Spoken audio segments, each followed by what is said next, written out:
think we're about to get started pretty soon. Are you guys excited to be here?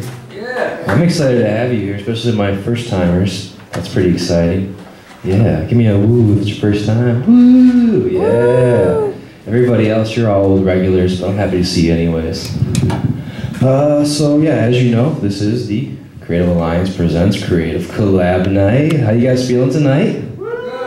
Yeah, just fake it till you feel it. So as always, we have an open stage. I'm gonna be your host tonight. My name is Nick. Our sign-up sheet's right here. We got about 7 people right now. Hopefully we'll round that out up to like 20 by the time the night's over. So don't feel shy. Just run up here, put your name on. We also have this open canvas. Open means anybody can paint on it. Don't worry if you're like messing with somebody else's stuff. That's part of the artistic process. It's layers. So we're gonna get this started in just a second here with Brian coming up first. And we'll just start going down the list. And again, thanks for being here. I'm excited to host tonight, and let's get this thing rocking. All right. Without further ado, please help me welcome Brian to the stage. Yay, Brian to the stage. I was rehearsing this earlier today, and I got a sense that I may have performed this fairly recently. I'm trying to do numbers that I haven't performed.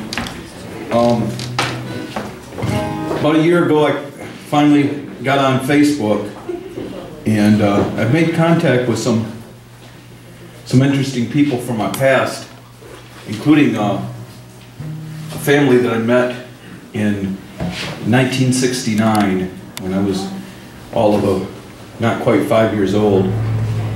And this includes a little girl who was basically about 10 months old. And so we've had a few conversations on Facebook. I knew her for roughly 8 years. Her family up and moved out of the area in '77, and they moved to Arizona, and I've not seen these people since then.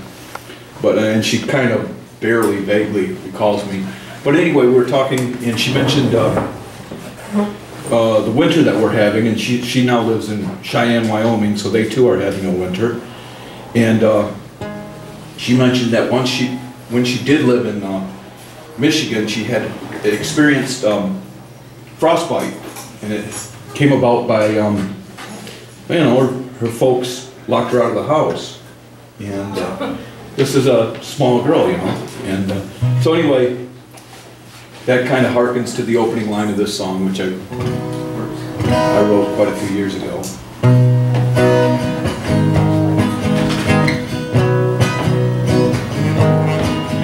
Well, I felt like a child locked out in the storm. Shelter was my lifelong search. You came along, so kind, so warm, and you built for me this great big church, warm with wonder. Warm with wonder. Warm with wonder. And with wonder, baby, now I'm fully revealed.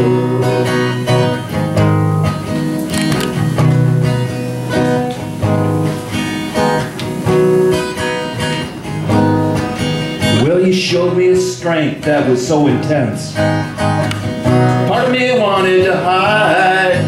I was vulnerable and so overwhelmed. Yet you stood there by my side, warm with wonder. Warm with wonder. Warm with wonder. And with wonder, baby, now I'm fully revealed.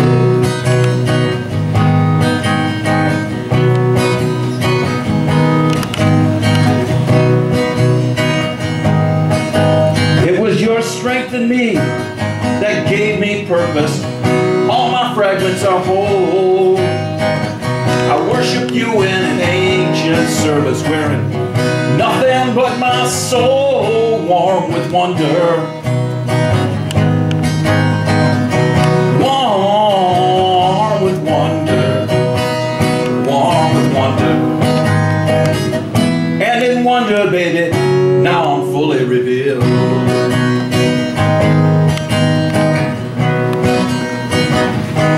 I sealed my eyes shut. Still I saw that you did suffer. Was divided by the thought had to offer me pay. Through the dungeons of mirror, I did escape from my stranger. You cleansed me of all my fear. You cleansed me of all my bitterness and anger. Warm with wonder, warm with wonder. You molded me into the form, unfolded me, you were so warm with wonder. And with wonder baited, now I'm fully revealed.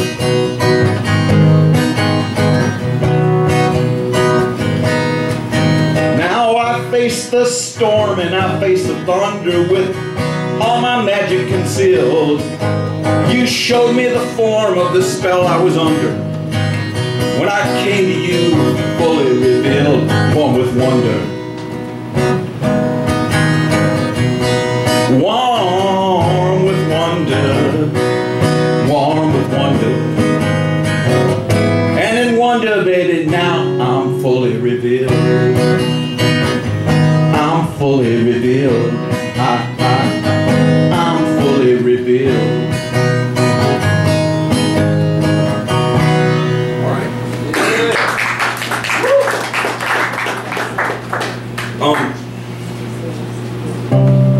I'm going to give this one a try. This is one I have not performed out in many years.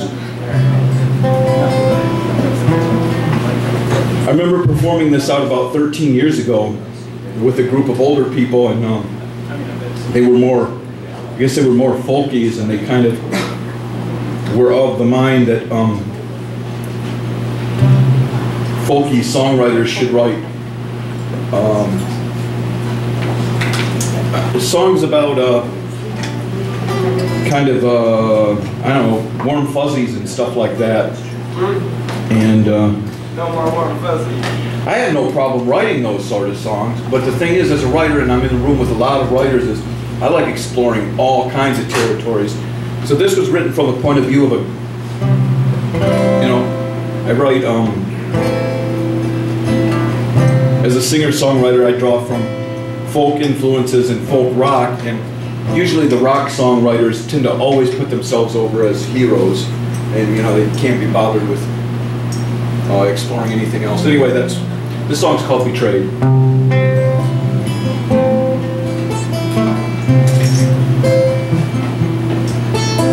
Betrayed, you speak the word in an apologetic voice.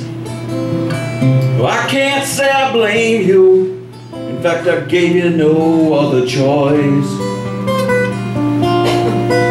I kept you in close confinement, never gave you any space. I watched your potential wither, and I watched your future ways. I would not let you grow, and I never gave you your due. No, you did not betray me. It was I who betrayed you. Well, I hope he will bring for you the happiness that you need.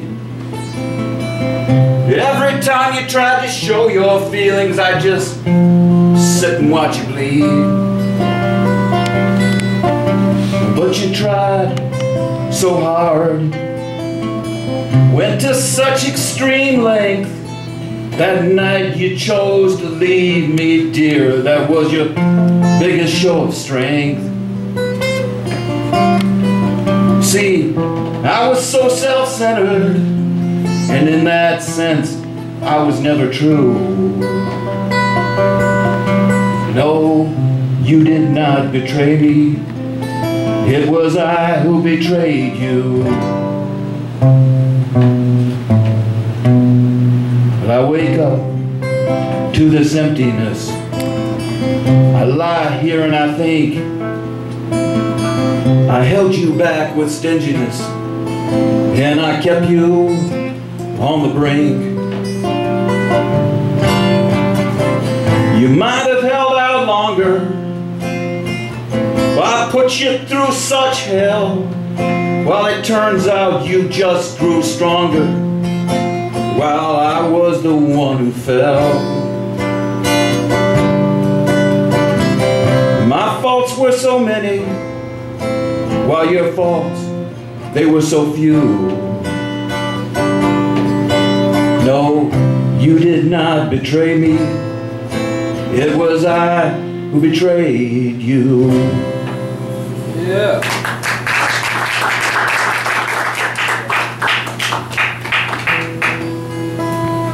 I did this song about 2 years ago here, but it wound up getting stuck at the very end. You'd have to really hunt it down. It wasn't in with my regular set of songs, so those of you.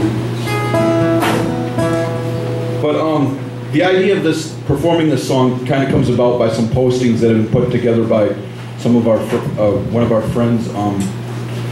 I guess Ryan Bellows has it in his mind that he's going to try to organize a bluegrass festival, I guess, this summer. Yeah.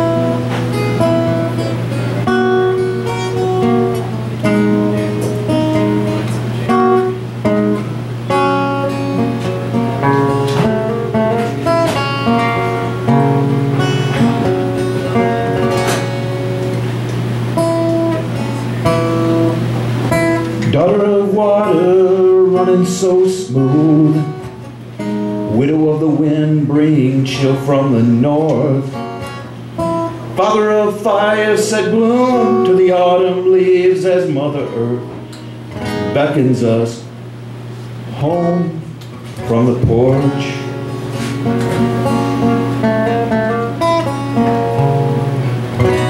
So I'm sitting down with Grandpa, singing on his back porch. His voice reaches out like a bonfire, filling us with comfort and warmth.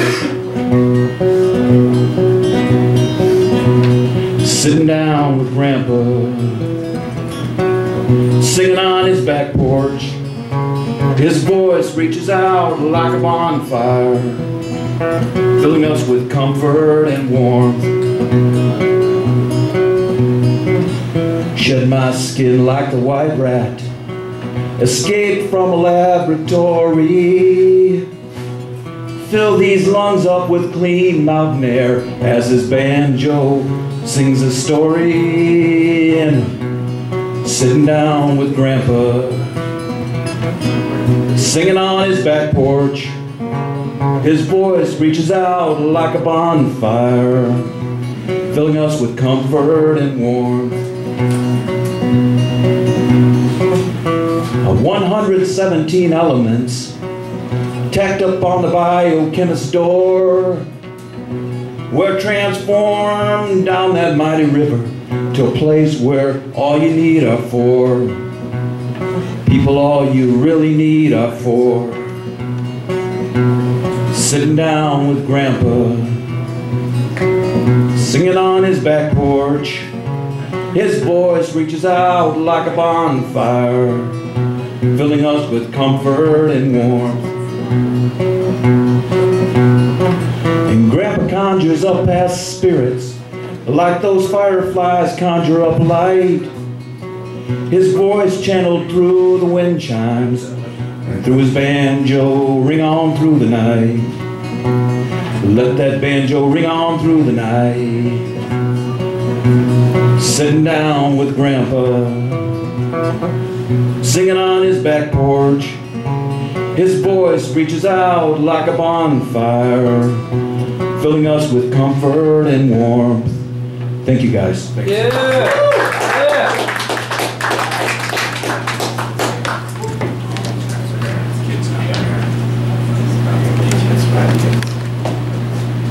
I don't know which one's which, so. Resident Ramblin' Man, give it up for Lee.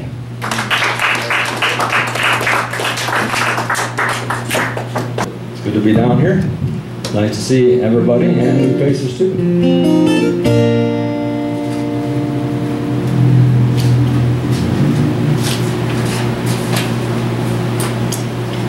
think we set then? I think so. Okay.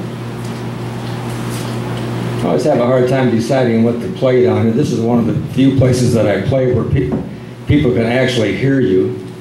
And a lot of these places that Brian and I and some of the others go to, man, they're just, they're making noise all the time. One of those places where people actually listen, and when you screw up, they can really hear it too.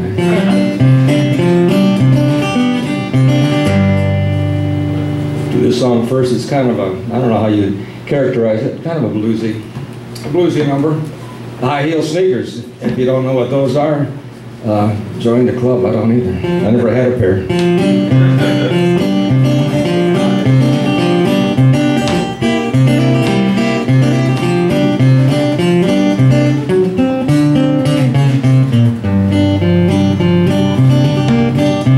Put on your red dress, baby.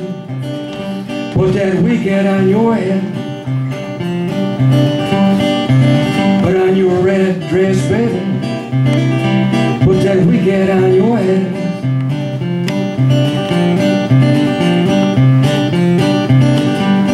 We're going out tonight. I'm pretty sure you'll not contend.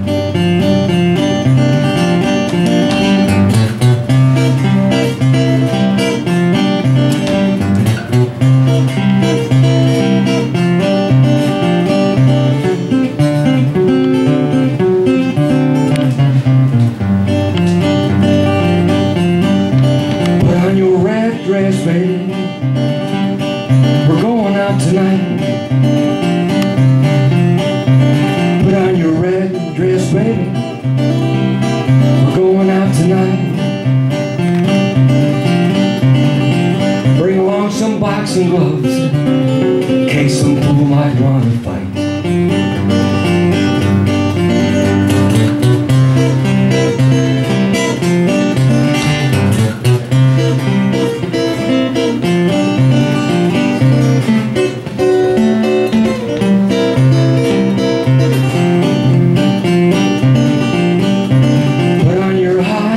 Sneakers,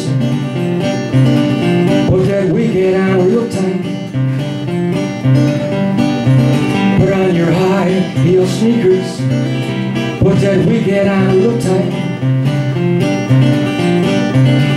Think I'll sharpen up my razor in case some cats might want to fight.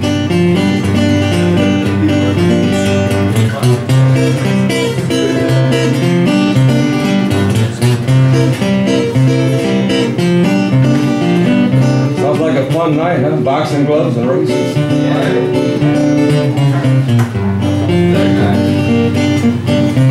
Put on your red dress, baby. Put that wig on your head. Put on your red dress, baby. Put that wig on your head. We're going out tonight. I'm pretty sure you're not content.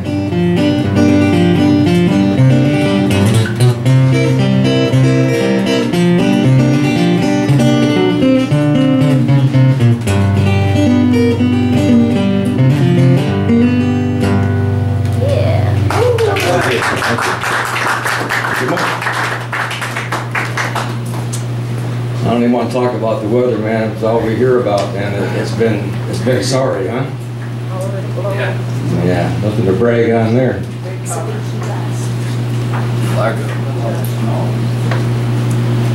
Don't say the S word. Sure, man.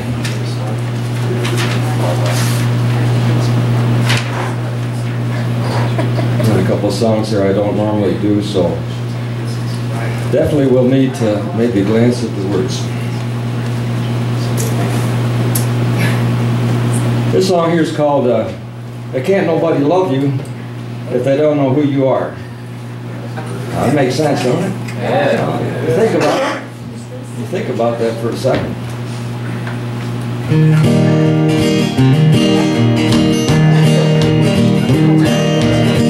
Can't nobody love you if they don't know who you are.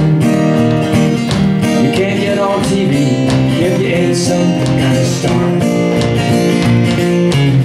I never did mind riding in the backseat. Someday I'd sure like to drive that car. Can't nobody love you if they don't know who you are. Now think about this. You can't get no loving if your baby don't know who you are. You can't get to heaven if the Lord don't know who you are. Won't have to go to hell if the devil don't know who you are. That's a plus.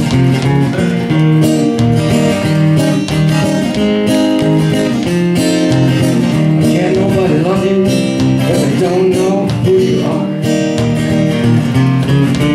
You can't drive no Cadillac if your banker don't know who you are.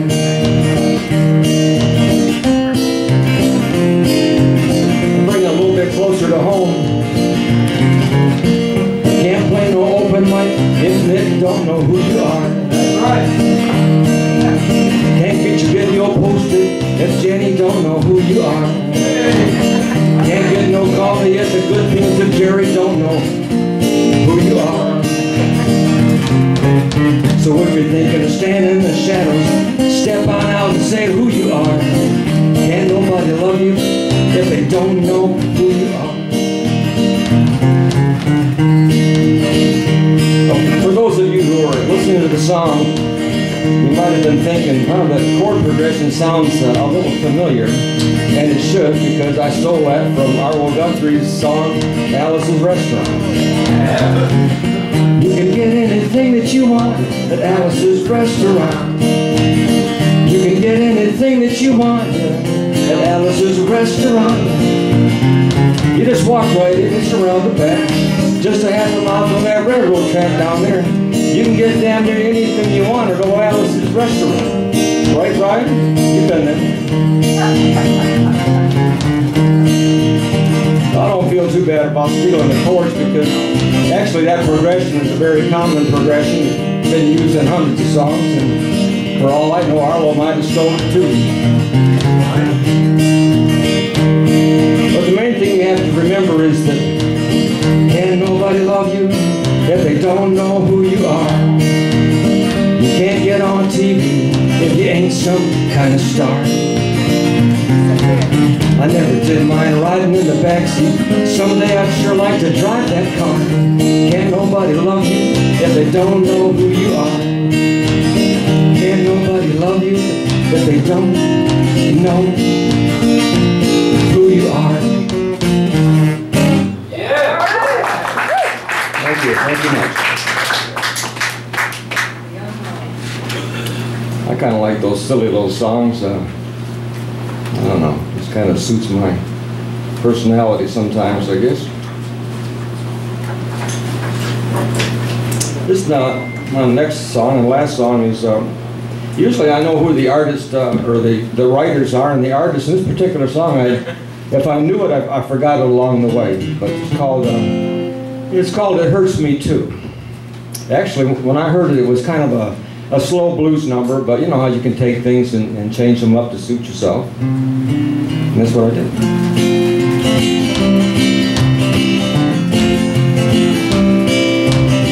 So run here, baby, put your little hand in mine. I got something to tell you, it's going to change your mind. When things go wrong, so wrong with you, you know it hurts me too.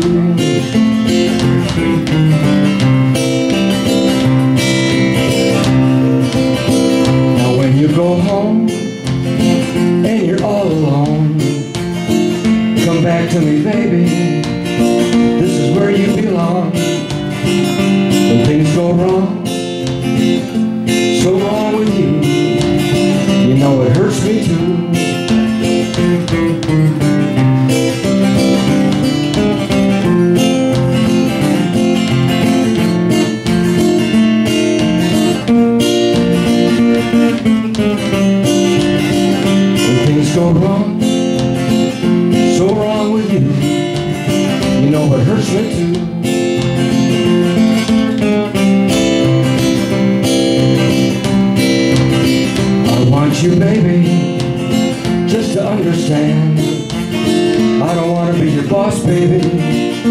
be your man. And when things go wrong, so wrong with you, you know it hurts me too.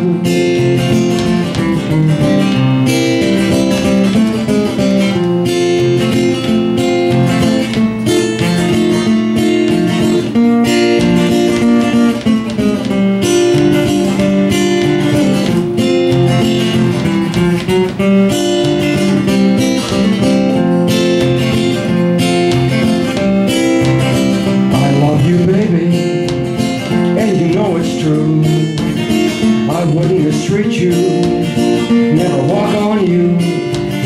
When things go wrong, so wrong with you, it hurts me too. So run here, baby, put your little hand in mine.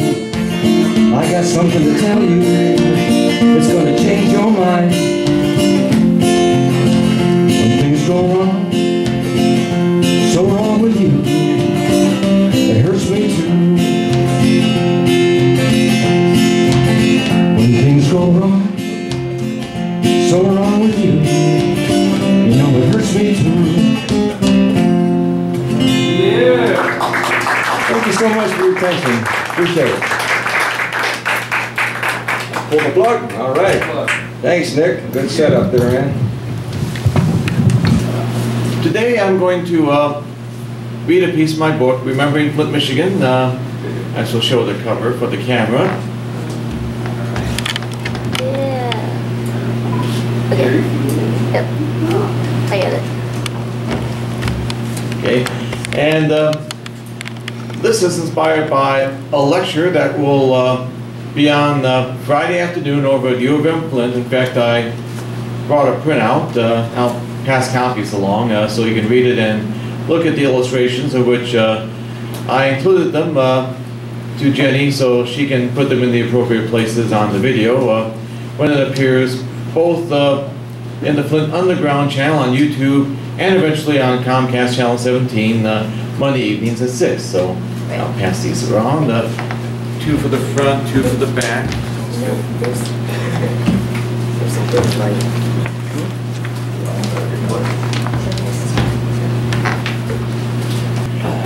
Now, as you look at the printouts, of course, this year, as Yvonne reminded me, is the 30th anniversary of when Arwood opened, Flint's biggest flop. And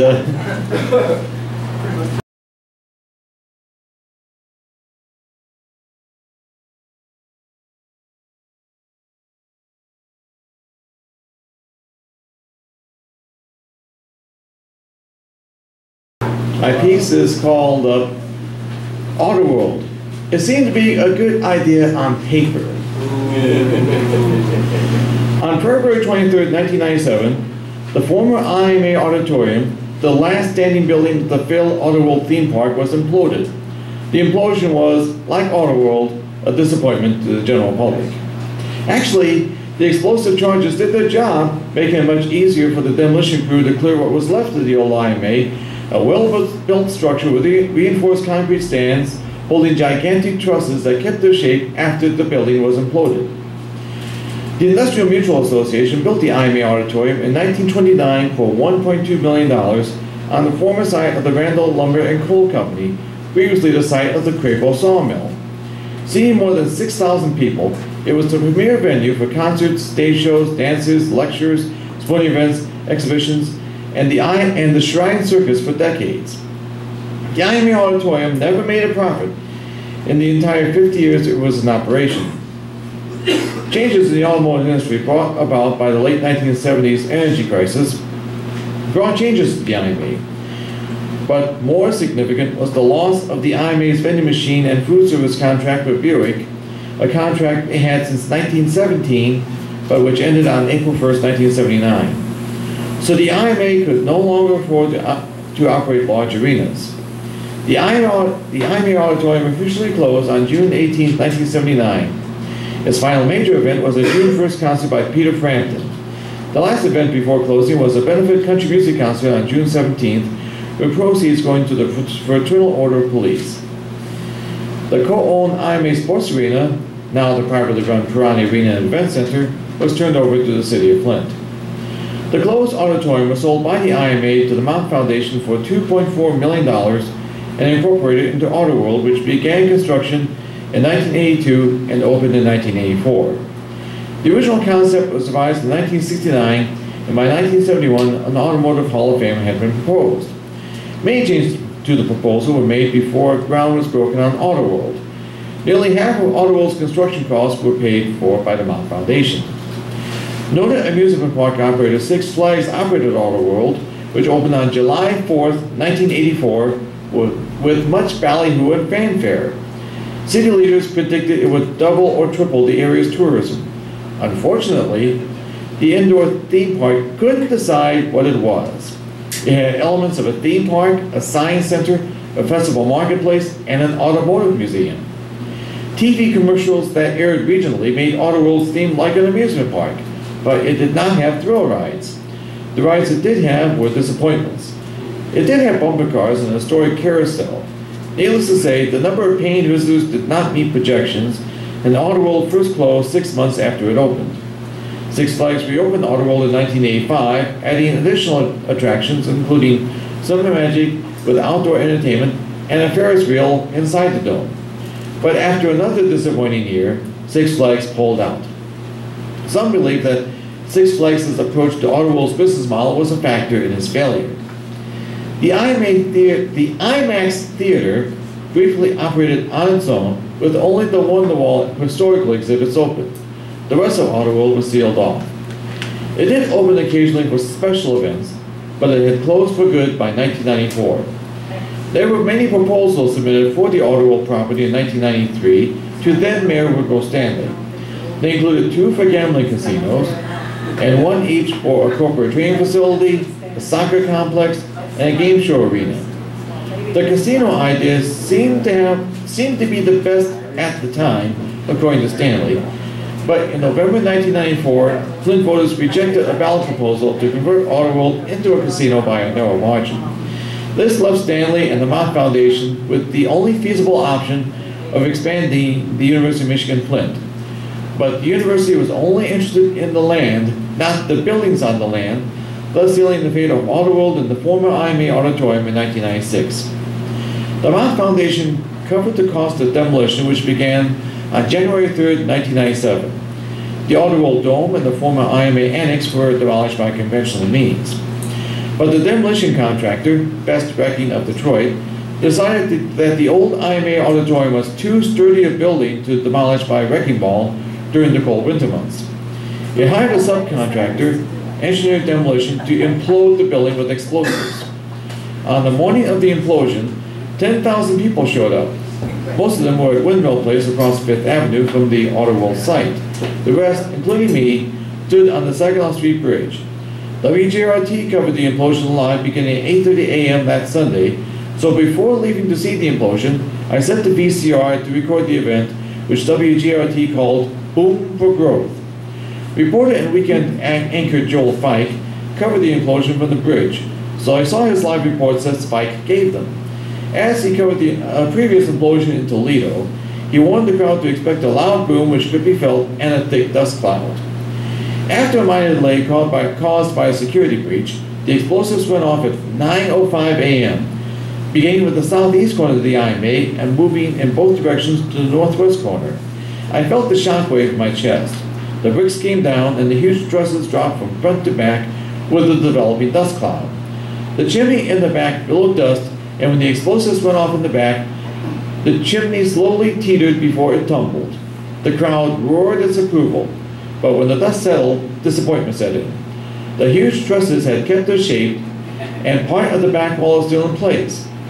Even reporter Joel Fike thought that the implosion was not a success, but when the demolition people were contacted, they said they did their job and the implosion was a success.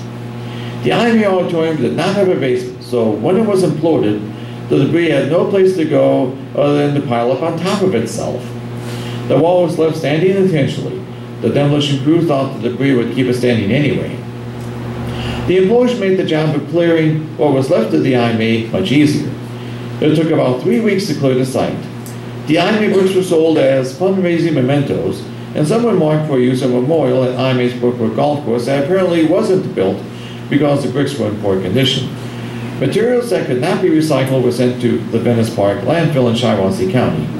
The only known collateral damage outside Arwood was a figure of Jesus that fell off a wall at St. Michael Catholic Church on the opposite corner of Arwood. The statue was repaired. After the implosion, the copper box in the IMA Auditorium's cornerstone was cut open by Sloan Museum officials on March 10, 1997. The box, which had been soldered shut in 1929, was airtight and watertight, preserving its contents to the amazement of museum staff who put several of the artifacts on display shortly afterward.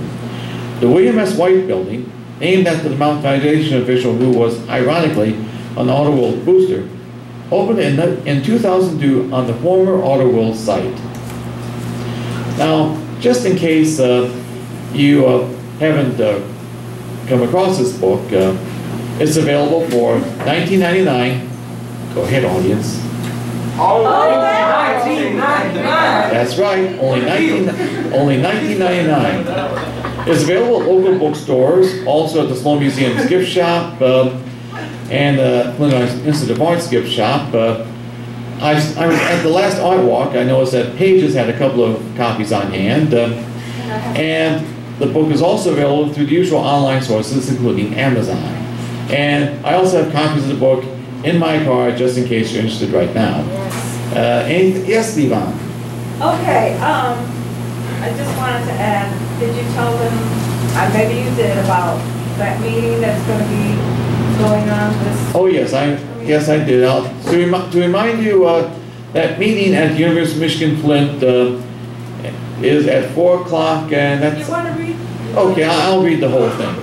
Yeah, well, just read when the meeting's going to be and why, and show them what it used to be and what it is now, and tell them a little bit about what it is now. Now, I had passed around the pictures so you can all see them, but just to remind you, this is also in the graphics I sent to Jenny for the video. But basically, this is how Arwood looked when it opened on the Independence Day of 1984, 30 years ago, and this is the white building where it stood on the U of M campus today. Now, as for the lecture... What's the purpose of the white building? Oh, it's an education building now. In fact, Channel 28 used to be there when the university owned it. What was in the time capsule? Well, I think the time capsule material in the IMA Cornerstone, that's in the Sloan Museum collection now. You don't know what it was? Guns. Well, it included... Guns, yeah. Had guns in it? I don't think it had guns in it, but what I most remember is it had pictures of what previously was on the site and the IMA in its various stages of construction. Now, as for the lecture, it's part of the University of Michigan Flint's 2013-2014 Wyatt Lecture Series. The lecture is Andrea Burns, a former Flint resident and current Appalachian State University Assistant Professor of History, who present a unique place in all the world, the making and unmaking of Arwood. The presentation is scheduled for 4 p.m. Friday, February 21st in the Happenings Room of the University of Michigan Flint's Hardy Mott University Center. Burns will look at how Arwood's demolition in 1997 dealt a crushing blow to those with a deep investment, both financial and emotional, in the institution's promise to revitalize Flint's post-industrial economy and transform the city's identity into a cultural destination that attracted tourists and residents alike. According to Burns' research, understanding the history, hopes, and desires that surrounded Arwood, from its initial conception by C.S. Hardy Mott in 1969 to its destruction in 1997, reveals the complicated intersections of heritage tourism, the post-industrial economy, and the city's historical identity, according to the press release. And I thank you very much. Thank you, Gary. I'm just going to do one little quick poem because Gary has inspired me with his boom for growth and the fact that Jesus fell over. I got this poem that isn't at all related, but it's called Horny Ski Mask Demons. And I'm just going to start at the line that Gary reminded me of, which is this one. The boom times are gone, and so is prosperity. The only boom that makes money now involves liquor store robbery, and business is good. Yet, greed, and exploitation is the backbone of our economy. Heavens forbid someone forgives the need to survive and no one provides hope or a living salary. Now, unions establish a false sense of security. But the ease of certain things, like summoning cash by smiling, smug, sawed-off fangs, reminds us the devil works in mysterious ways when coping with desperation or hunger pains. Or if seeking alternatives to the martyrdom of minimum wage. Even with paradise underfoot, inner demons cause generational pain. Maybe instead of being the destitute descendants of opportunity's haze, perhaps horny ski-masked demons is a more fitting phrase. I mean, isn't that what the headlines read? Action news spicing up the verbiage, planting seeds. And in TV times like these, everybody needs a sacrificial savior to disrupt the feed. Or a monk making a stand in gasoline, feel easy to take the lead, but that's not me. Fiends seeking a funeral by fire truck should crack a beer and look as Arson City catches in on bad luck and low self-esteem. Slash wrists spewing flames. Delayed results of fools falling for a hangman's dream while leaders drive away in four-wheel ironies trailed by folded factories. Stay here long enough and there's a real chance of getting stuck, stoned to broke in a pothole rut. A loony wolf tricked into twiddling thumbs while the trapper comes instead of gnawing off your own foot. For a second, imagine starting over. As the same kitty cherubs, still choosing to chisel wild horns and woolen halos, but this time let it be lightning. This time, as a trusty corporate angel, rob the system and earn yourself a bailout, because while everyone agrees that you should agree to everything, when referred to a pair of split-kiss pistol lips smelling seriousness for some dumb, gunmetal ventriloquist, the truth is obvious to any idiot that security cameras paparazzi enough to know you won't get away with it. It's funny how many registers are already stripped down to their nickels and cents before the bad guys arrive to cash out the Coinstar contents. Corporate crooks still collecting decades worth of ruinous rents. Nothing left to steal in Flint except the fillings from our teeth. So thank God mine are made from PVC. Half the population lives up to polluted expectations. Half the population lives up to polluted expectations and never leaves the shallow sea. Raised from tadpoles and chlorine fountains, surviving with deformities, waiting to steal a kiss from a non-existent princess while croaking on modernity. End of the day, we sacrifice ourselves, even though there's nothing left but vast foundation slabs like wailing walls where the temple used to be. True believers, conditioned to die or live trying. Nothing to do but keep moving and laugh about this tragedy. Please help me welcome up Ashley to the stage. The first song I'm going to sing is a Taylor Swift song, and it's called Tim McGraw. You said the way my blue eyes shine put those Georgia stars to shame that night. I said that's a lie. Just a boy in a Chevy truck that had a tendency of getting stuck back roads at night. Right there beside him all summer long, and then the time I woke up to find that summer gone. But when you think Tim McGraw, hope you think my favorite song, the one we danced to all night long, the moon like a spotlight on the lake. When you think happiness, hope you think that little black dress, think of my head on your chest, in my old faded blue jeans. When you think Tim McGraw, hope you think of me. September saw a month of tears, and thinking God that you were here to see me like that. But in a box beneath my bed is a letter that you never read from 3 summers back. It's hard not to find it all a little bittersweet, and looking back on all of that, it's nice to believe. But when you think Tim McGraw, hope you think my favorite song, the one we danced to all night long, moon like a spotlight on the lake. When you think happiness, hope you think that little black dress, think of my head on your chest, in my old faded blue jeans. When you think Tim McGraw, hope you think of me. And I'm back first time since then, and I'm standing on your street. There's a letter left on your doorstep, and the first thing that you'll read is when you think Tim, oh God, hope you think my favorite songs. Someday you'll turn your radio on. I hope it takes you back to that place when you think happiness. Hope you think that little black dress. Think of my head on your chest in my old faded blue jeans. When you think Tim, oh God, I hope you think of me, oh think of me. You said the way my blue eyes shine put those Georgia stars to shame. Then I said that's a lie.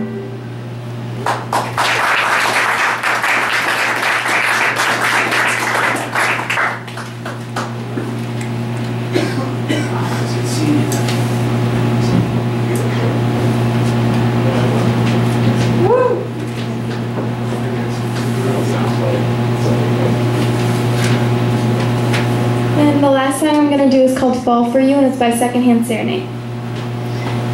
Best thing about tonight's that we're not fighting. Could it be that we have been this way before? I know you don't think that I am not trying. I know you're weak down to the core. But hold your breath, because tonight will be the night that I will fall for you over again. Don't make me change my mind, or I won't live to see another day. I swear it's true, because a boy like you is impossible to find. You're impossible to find.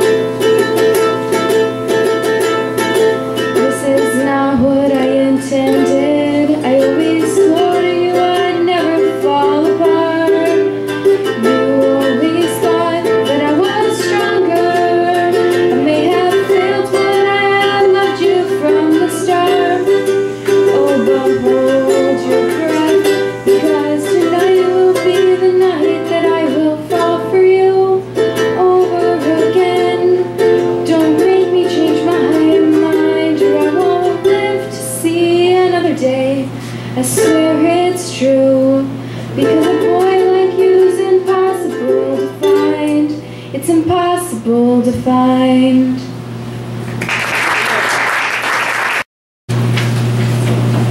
Bring some background music?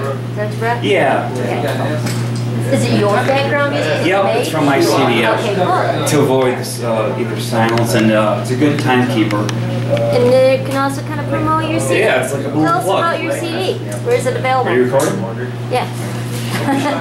The CD that's about to be put in is an instrumental I did. I play all the instruments: drums, percussion, guitar, bass, piano. And I don't use any computers, I don't use any special effects. I just use a regular microphone like this, a condenser, and I have 8 tracks, so I can play rhythm and lead tracks, and yeah, so they'll be coming out. Just track one. Excuse me. I got it. Anyway, a little bit about my book, semi-travel memoir. Started in 2004 to 2013. I went to Europe 5 times. I went to Asia for a month, and I lived in Australia 2 different times, doing music, writing, all that stuff. So anyway, I'll start. I'm writing to you, but also to myself as a reader, and a way to avoid complacency. Why am I doing this? Since I could remember, I loved to write, but at that time I thought I was the only one who'd ever read it. So I didn't consider censoring myself. I was always writing journals and diaries, jotting down ideas, thoughts that I figured to be clever, at least enough to impress myself, which can be difficult. The encouragement of others gave me the extra energy needed to complete this book. In preparing for this, I've been going through my notebooks, remembering amazing conversations, laughing sessions, and just doing something worth writing about. I know there were many times I didn't write because I was having way too much fun. I also missed plenty of photo opportunities because I didn't want to break life's spontaneity. Writing for me can be an introverted activity, yet I always gave life spontaneity and the upper hand. I'm certain there's much writing that dies away with people who never had a chance to have their readings read. I think there's also a big difference between those who write things that will only be read by them compared to writings that will be read by others.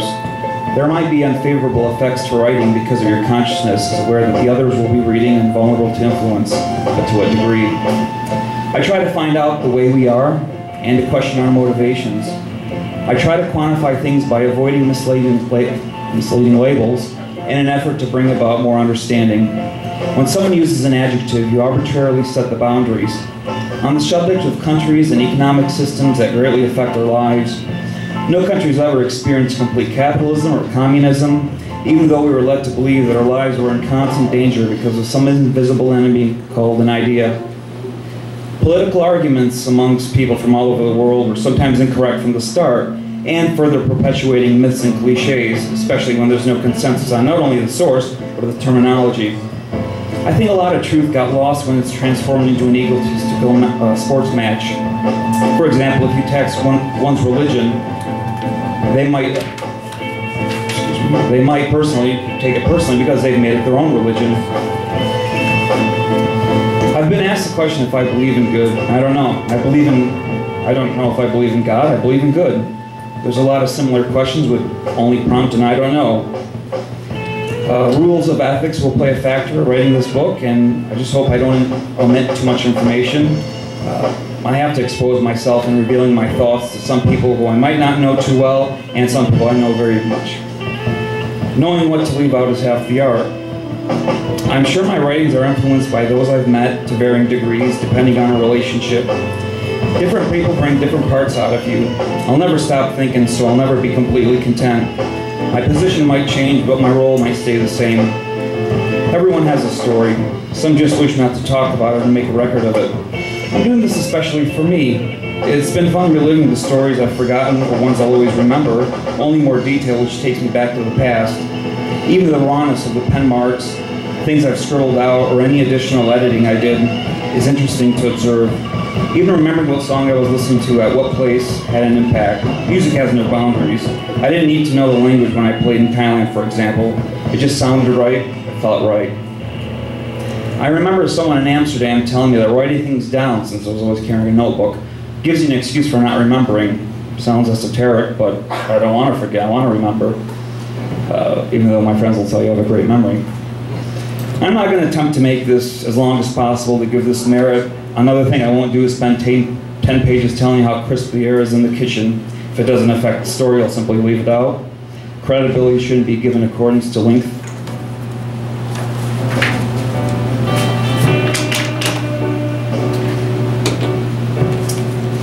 Anyway, most of what I write will revolve around my travels, but also in life in general, because one subject can be a metaphor for a bigger picture.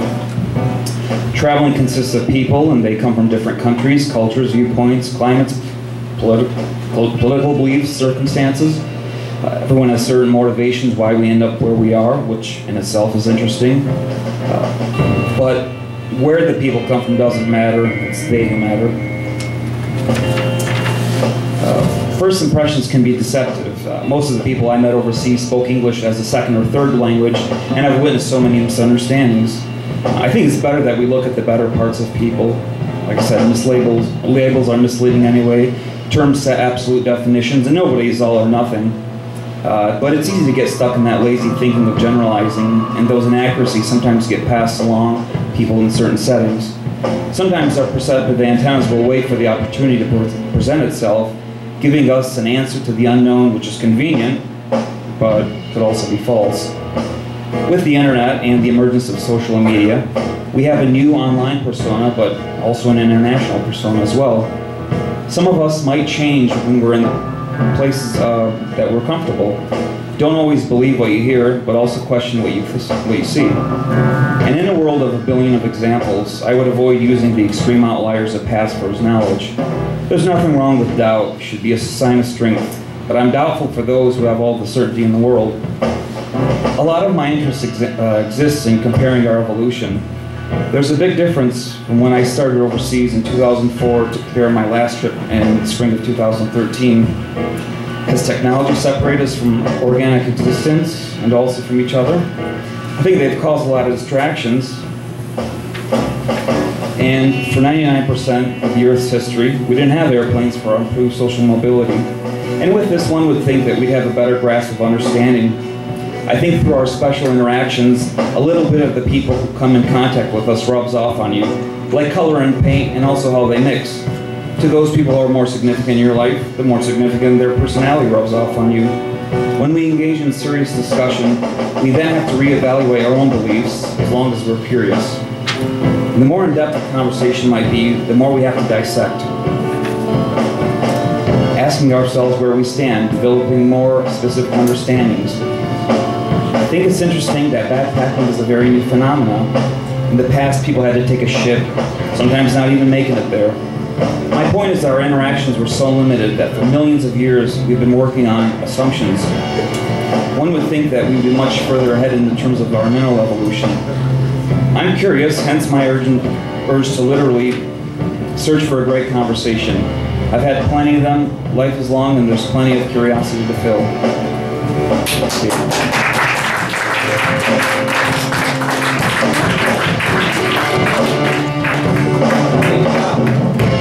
The anti-room. And this is the many-headed beast. I'm looking at it right now. Well, this has gotten kind of serious, so I'm going to do a love sonnet. It's a love sonnet to one of my favorite foods. All right. It's a sonnet to bacon.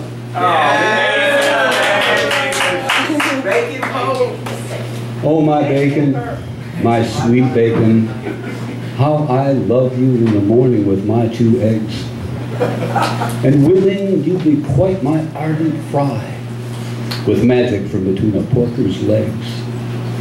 You break my fast, and fast as any dish, prepared above the flame of lusty hearts. You clog my arteries with my heart's wish before the coffee brewing even starts. I toast you for each happy yolk concealed, and down another cup of Morning Joe. From frying pan to fire, you reveal the scent more heady than a rose's bloom. As sizzling from room to room you go, and draw me from my slumber to my doom.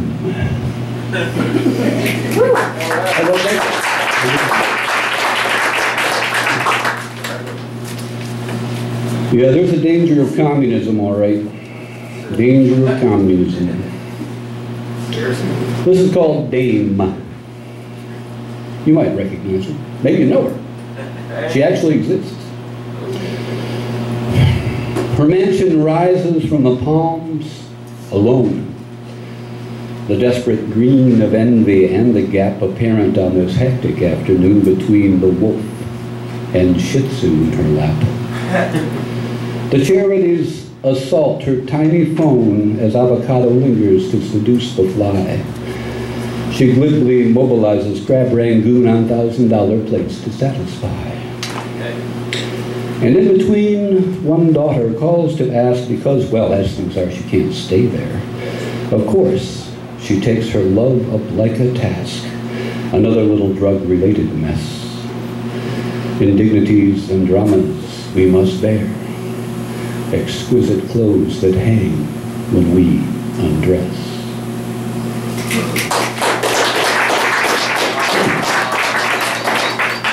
What? Was that too mean? Was I being catty? Okay. How many do I get to do? Because I got a million of them. I have a million. No. 2, 5.5. 1, 2, 3. 5.3. Okay. I got 4 more. That's it. The rest of these, they're not mine anymore. This is called Art Walk. I've never actually read this. This was a kind of a for people to read. It's terse. The art should walk about the town and look at us. Try to determine if it wants to represent us. For we are fatuous. I would mount myself if I could, but to say that aloud is to turn heads with dirty minds. I think I shall walk down these stairs with no clothes on, and you think, why would stairs wear anything? Indeed, the art should wander and wonder at the cliches, the deplorable fusions of display and emptiness, the love that loves to ward off loneliness, the loneliness romanticizing itself. In two people so in love they discussed us. Art would not buy us. It would insist we pay it to take us home.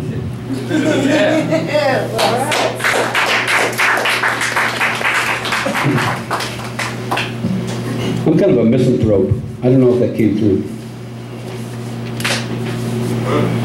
Yes. Thank you. Well, the message is an important damn thing. You guys always act like I know what I'm talking about. I don't know what I'm talking about. Okay, this one's called valediction. In the past couple of decades, I've realized that education has actually, as more and more people get it, and this is a really sad thing, as more and more people get more and more education, which I think, in principle, is a good thing, if it's actually education. And education doesn't have to be formal. I mean, it can also be like what you do in life.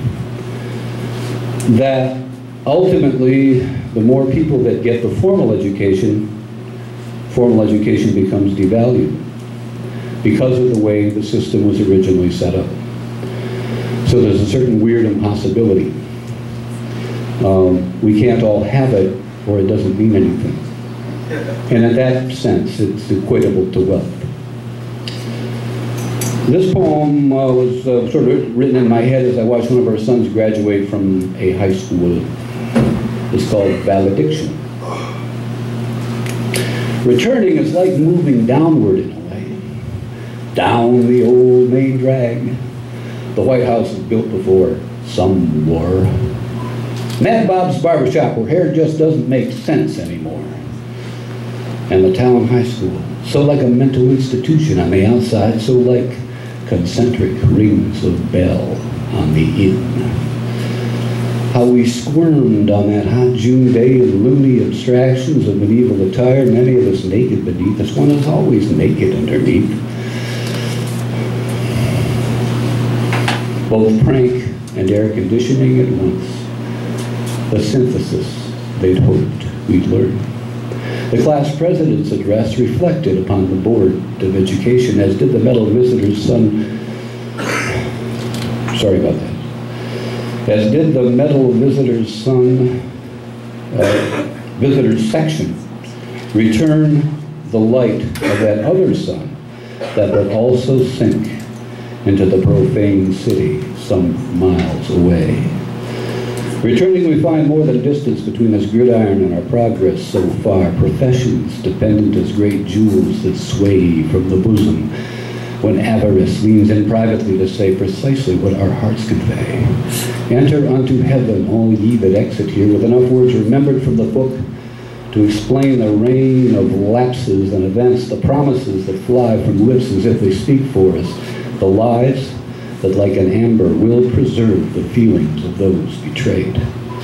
All the lovely faces of the young return in our descent, unable to imagine behaving as we do. And so the Magna comes loudly, piccolo over rumbling PA, with a poem that speaks of hope and dream as if these two were simple as they seem. Oh, we know better now that we're too old to do what we would do were we like them.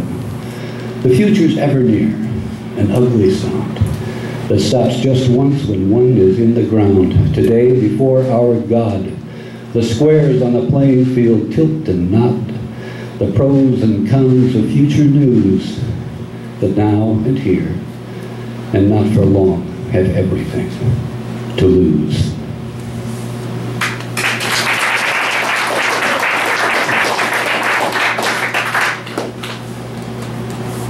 Okay, one new one, one old one, we're done. I'm done. I'm done. Okay. This one's called Victim. He was our little problem, stone and gift. We didn't know the secret of ballet. The way a leap appears an easy lift, and through the act of grace becomes that way.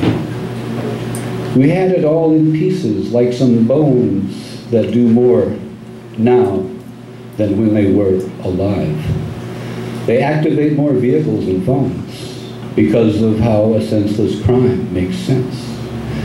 The weather and the evidence connive in lab and rubber glove, and though we burn, we must maintain our natural innocence, deny the list of facts, and fail to learn.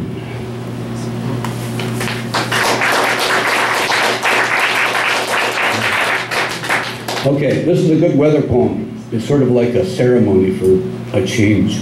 Okay. It's called Paradise. Some of it comes out of Taiwan. There's one little part in there about that comes from Taiwan, a little image. Okay, begins like this. You know what a shoal is, don't you? A shoal? Shallow water? Right? Okay. A shoal. The waves returning from their pasts to be with us in earthly paradise, where love forgets and recent friendship lasts the whole vacation under endless skies. The rum is empty of advice today, and sleepy as an anchored freighter bridge beneath the noonday solar glare, the bay repeats itself in prayer at water's edge. The people move in absence past the stalls of straw hats, necklace shells, and ivory to seek tan shade beneath the fortress walls. Elsewhere, our souls contend with memory. And each desire resembles some new bird an ornithologist is not yet named. All travelers are known by local word and narratives of which we are ashamed. The palms writhe when it storms as if in pain.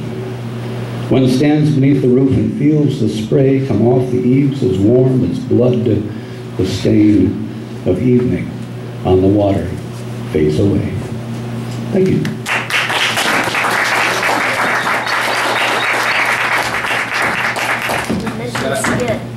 Keep it going for Scott one more time.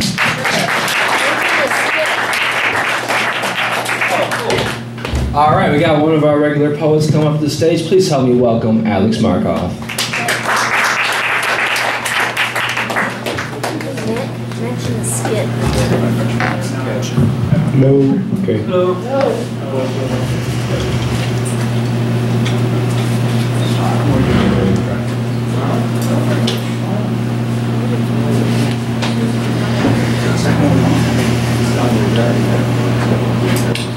Solitary things, radiant nighttime things, things that don't move no matter how much energy they expend, things that only move, things that prefer to shiver, things that are too soft to hold, too hard to understand, accelerated things, things that have no choice but to accelerate, the colorful, people-like things that enter colorful daydreams, things that seem real, happy, crying things, the intention to launch and other things that threaten to rise, pieces of mist within the streetlight light, the blonde moon close enough to touch, abundant, cracking things, things without shells, the flames and the burning nuggets and the living smoke, the jar of the mind on an unseasonably warm week starting New Year's Day, 1997. Things that, if anyone could explain, we would all begin to integrate with that explanation. The hollow marks of a growing universe, heartbeat intervals, cold skin, the empty streets of a vacant neighborhood, sweat, the only route a human being can take to orbit the sun.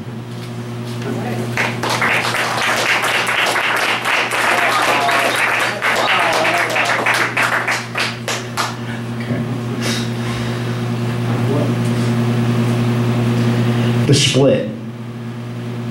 You might be able to see the split as it starts to develop around the lower part of my face and jawbone. The split between my lips and the small fraction that keeps my mouth slightly open. as I take a deep breath and hesitantly let it go, as my left hand drops from the steering wheel, leaving my right hand alone and in control. Honestly, all I'm doing is driving home from work, nothing else. Some people might call the split falling. I don't exactly call it rising, but I prefer to keep the falling out of the equation whenever possible. If you are paying attention to me right now, you are simply watching me drive my car on the highway on a normal, freezing day in the middle of Michigan, with the snow that skips the space between my nose and my chin. You might think the split is simply about breathing, but this is the split that occurs in preparation for the scream that takes place right now. As my voice box cracks, as the capsule of my car cracks, as the harshness in my throat scrapes my eyes, as the material that is there in order to equal reality shatters. Some people might interpret this as falling, as a crazy leap in the direction of the rest of the darkness inside my head. But others might see how the scream cuts off at the end, as if it hit a wall. How, in actuality, I simply transferred over to the opposite side of the split and covered the gap and closed my mouth and raised my left hand up to the steering wheel, in control.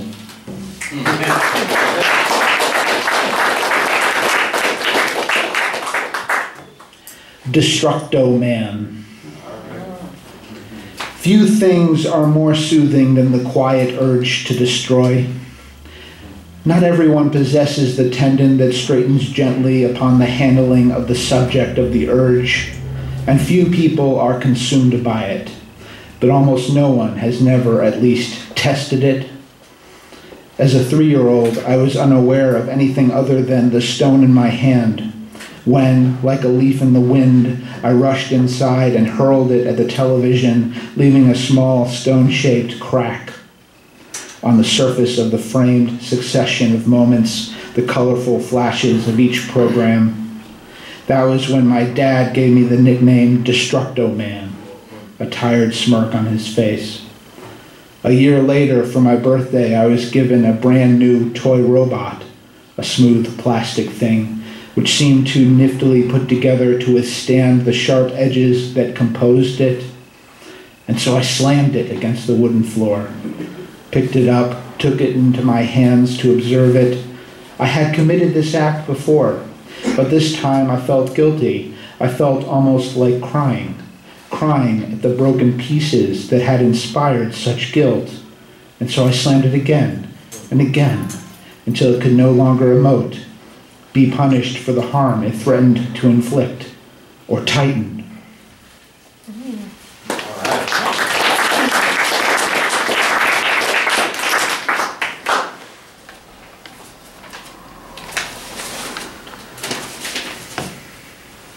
Above the highway. I decided to stop having new beginnings, or I began to stop myself from thinking everything will change because of some brand new intention. I stopped above the highway on the junction of an overpass. I looked down onto oncoming traffic. That day I proved something to myself that I can't explain. All my new beginnings had led to this. There was no human flesh to be seen anywhere, and my eyes were naked.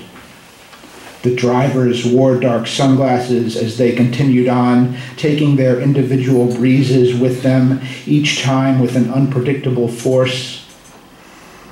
I was above the highway, where the smog mixed with the sunset, and yet it was as if someone had scooped the entire thing out and left nothing but an errant car, deleted every few seconds. One temporarily forgets all sorts of things that don't fit, like a whole fist through a chain-link fence. All those times things were about to change permanently because my hands clapped together once to mark that change. All those moments and all those marks amounted only to this junction that I stood upon, that appeared to be struck through, straight underneath my feet and with no visible deviation. I was above the highway, on the ceiling of something too massive to be so fast, when my soul shrank from the proof of my tired body. Thank you. Bad or drinking, and I ain't quitting drinking, so.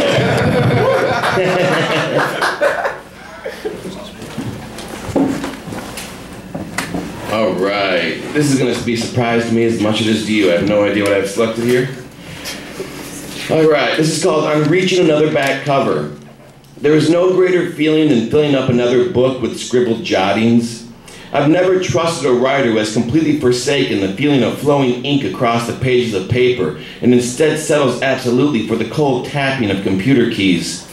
A writer should always have pen and paper handy. So any real writer knows what I mean about the greatest of feelings at reaching the back cover of their writing book. As great of a feeling as it is, though, at the same time, there's nothing more I dread than that blank slate of a new and fresh book waiting to be filled with something, anything. The creak of the binder when it is opened for the first time, and the blinding stare of mockery and laughter laced in each and every empty page. Still, it is merely a new challenge, an acknowledgement of another victory, the greatest of victories. So here's to another great victory. I can't say it's the best thing I've ever written, or worthy of being the closer, but I'm sure there was much worse hidden in this mess of a book. It could have been better, but it could have been also worse. I think it works just fine if you ask me. It is already written anyway, so despite what I think and despite what anyone else thinks, despite what you think, it'll have to work just fine. Here's to another great victory. 7 more lines, 11 more words, and then the final period. Back cover reached.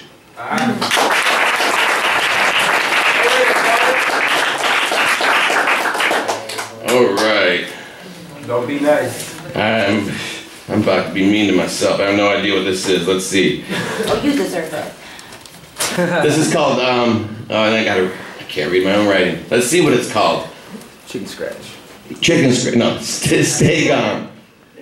It has been so long since I felt anything for anyone. It took so long to get over her and move on. Then this one comes along. All I can think is she shouldn't exist. She shouldn't be possible. Then before I know it, and despite my doubt in myself, I find her here lying beside me. And everything is wonderful, lying next to her, holding her, until I glance down at her out of the corner of my eye. In distorted perception, the resemblance is uncanny. Somehow, the old finds a means to sneak back in, possessing the new. I find myself looking down at and back into the past. Just then things were going wonderful. It is her lying next to me again, and holding her, glancing down at her, out of the corner of my eye, I am reminded why I love her. I talk to her in my head. You can only stay a moment, dearest, and then you gotta go, 'cause you never did and never could treat me this good. So enjoy your moment, baby, for I'm afraid it is all I can afford you. This is called getting over you.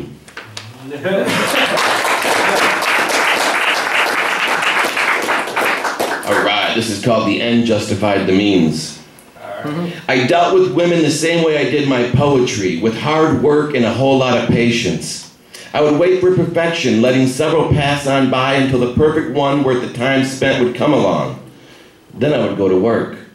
Drinking one night, I noticed her. She was perfect. Not wife material, but that wasn't what I was looking for anyway.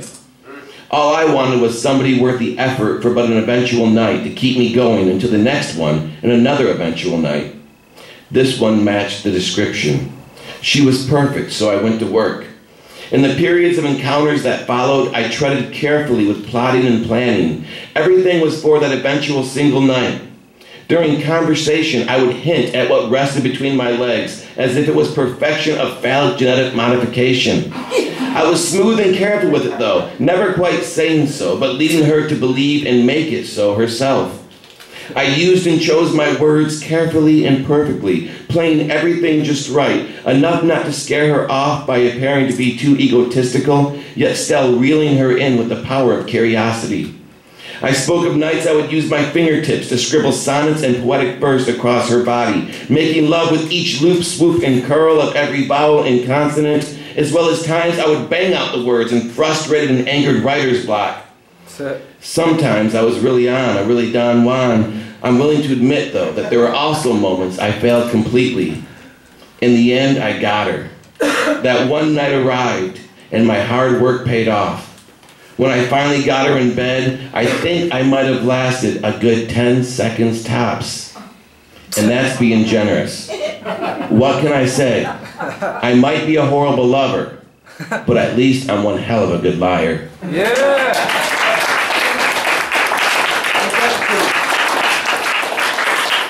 All right. This is called This Is the Last Poem You Get. It is nighttime, my time, when I find myself alone, no longer having to play a role or be on or impress or entertain or pretend. Just me, myself, and I. Alone time, nighttime, my time. Recollections and overviews of the day pass through my head. I begin going over each and every detail, the moments of triumphs and the one that tightened my skin with shame. Upstairs, the dog barks at absolutely nothing, but some random creaking floorboard or perhaps weighted ceiling rafter that is heard and by him in tremendous volume amidst the overwhelming silence. I yell at him to shut the hell up.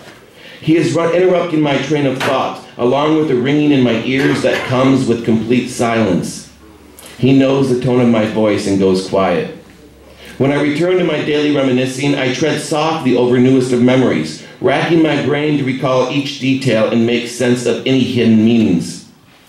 Suddenly, a realization strikes me as powerful as the setting sun's last and final rays. I have not thought of her, even once, throughout the entire day. I suppose there is a first for everything, but I am still caught off guard and a bit unsettled by that simple fact and what it implies. She is fading. She is finally fading. I always knew I was full of shit when I would say only her forever, especially after she left. But a part of me believed it, so it is still strange. The dog starts barking again, that son of a bitch. I know he's only doing his job, man's best friend, holding down the fort, keeping us both safe. But I sure wish he could learn the difference between creaking wood and actual threat. Any time but now, old friend. Any time but now. This moment is detrimental. This moment is everything. It is finally time for goodbye. Finally time to bury the dead. I'm sorry, my dearest, that the moment was ruined with the ignorant barking of a well-meaning dog. But this will be the last poem I ever write about you, or for you, ever again.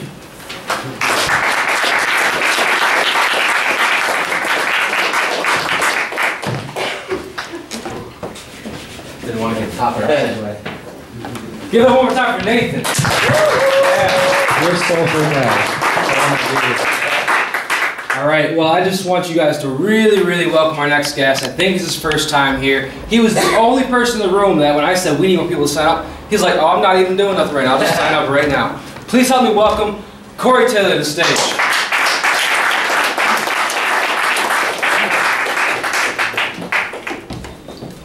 All right, so like I said, it's my first time. I'm not a poet, but what I do is I market. I market people. I take pictures. I try and make them look as good as possible. I try and present them in the way that they want to be seen. Everybody has that way that they want to be seen. So I'm going to just tell you a story about me. And for you guys getting to sit here and listen to my story, I'll give 3 questions. No matter what it is, I'll answer it truthfully. Anything. And no matter how embarrassing it is. Don't go for embarrassing. Oh, we will. I know. Think about it. So, I grew up in Flint, went to Flint Central. Woo! Yeah, thank you. Thank you.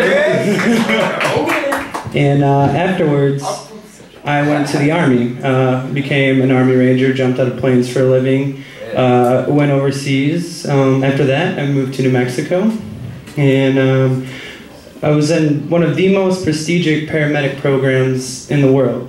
3.5 years in, really, really close to graduating, and ended up breaking up with my girlfriend of 4.5 years. Devastated me.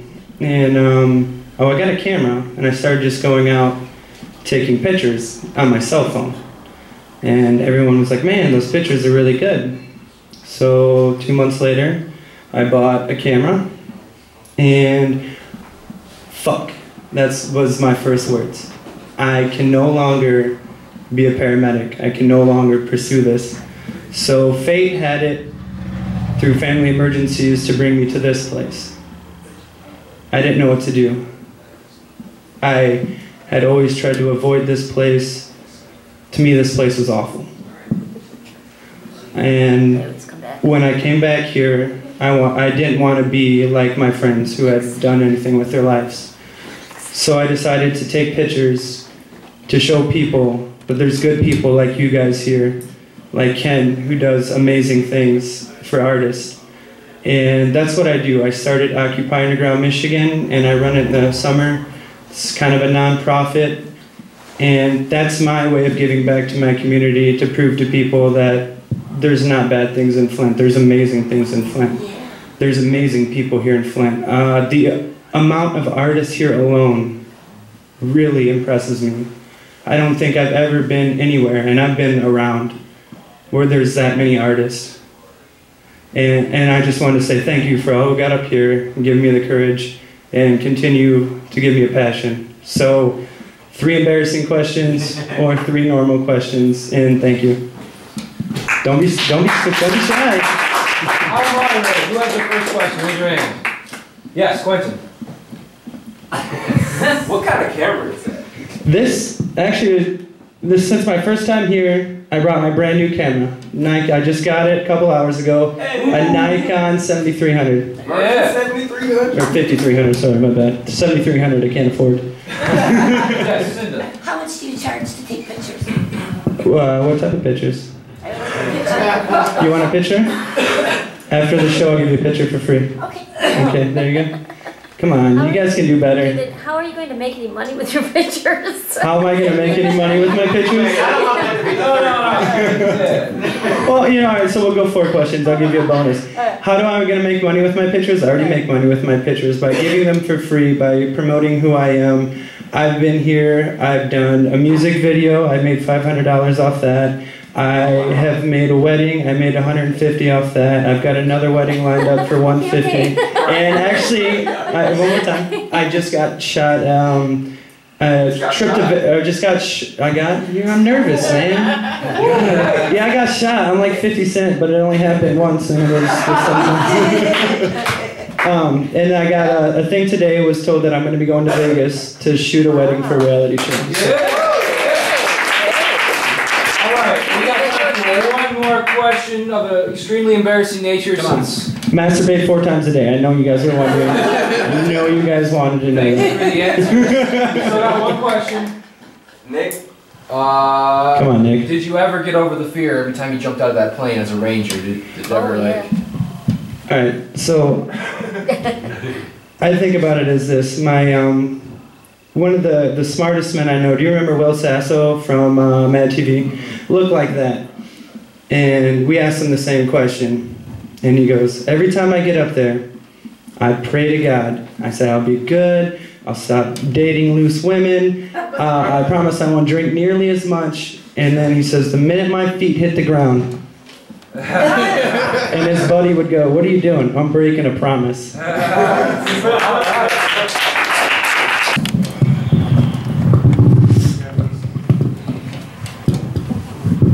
for 2 most problems.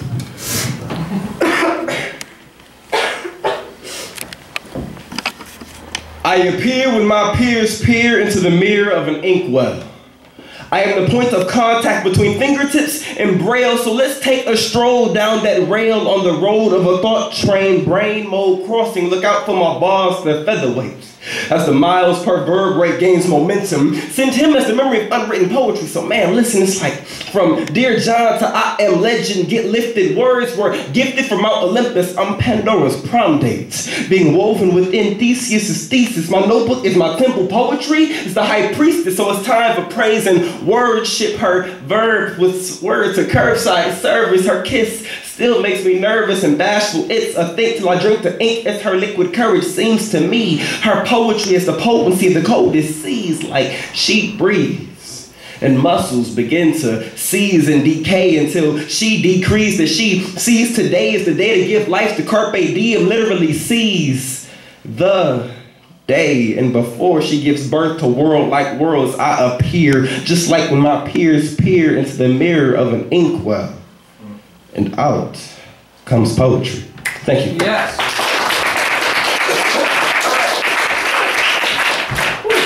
Now that my lungs are all warm, you know, everybody's fighting that Michigan bug that we only get that's not quite a flu, but not quite a cold either. And so, yeah, like all of that's like respiratory nastiness. But, hi everybody. My name is Ether. It's been like forever since I've been at Collab Nite, so it's really good to see all of you. I'm gonna do some new poems and get out of here. If that's cool, say cool. Yes. Will we rewind? Yes, I'm doing rewinds tonight. So if you like something you hear, or I start talking too fast, say rewind. Rewind. Okay, y'all gotta like wake up. If I start talking too fast, somebody say rewind. Rewind. And I'm gonna bring it right back, like AT&T, you know, DVR poetry, you know. Yeah, okay. So, first poem goes, I'm actually gonna move this mic because I feel like it's loud, not gonna lie. But this first piece goes something like, I used to see my dreams encased in a box, guarded by guardians with Glocks, with angel wing-like things growing out of a darkness unseen with the naked eye, but I was a box kind of kid. Boxed in by the colors of my skin, yet I remain constrained on this box bridge built on the burdens of a bloody beauty, bruising her body, blue wings from the blue wings of a morpho who sings of true things like real love, kid. Because he was raised in a place without what real love is, in his home. And pain was being poured from a picture onto a picture of his soul. Kid had a heart of gold. But his future was sold for a night long gone, in the morning so cold. See, he met a man with a love so mean. She took a sip of his bitter brew and dove deeper down into the rabbit hole. Now I know that life can't be lived through a TV show, so change the channel. Or better yet, smell the scent of her Chanel. Inhale and let go as we keep on writing poems back where I belong, at that mysterious place that's quite reminiscent of fate, where my mind and heart are trapped behind a locked gate, so quick with the seesawing of my mental state. Because on default, I feed off of the lead spawned from a poem. You know, that freedom song. So I guess this is life in a bitter seesaw. See, I just wanted an hour of a peak's call, but I just wanted peace, y'all. And now I can't regret slipping through the open cracks of the lid because I stopped for a moment and said no looking back. But I did. How